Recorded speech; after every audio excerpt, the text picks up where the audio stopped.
कोंडा गांव में मत्स्य पालन के एक अधिकारी कर्मचारी हा करीब 1.25 करोड़ रुपया के गबन करे हवे।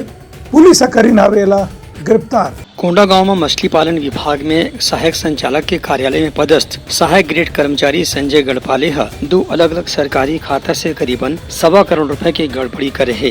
ये मामला के उजागर होने के बाद संजय गढ़पाले के खिलाफ पुलिस प्रकरण दर्ज करके जांच शुरू कर दी है और संजय गढ़पाले ने पुलिस गिरफ्तार घलो कर ली है। आरोपी अपन अपराध ला कबूल करत बताइस की ऑनलाइन ट्रेडिंग के चक्कर में वह सरकारी खाता से लगातार पैसा निकालत रही से। पहली खाता ले करीब 44 लाख रुपए निकाले रही से और दूसर खाता से करीब 82 लाख रुपए के आहरण करे रही से।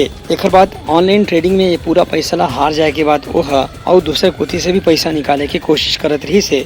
तब वित्तीय गड़बड़ी के मामला के जांच के दौरान ये प्रकरण उजागर हुई से।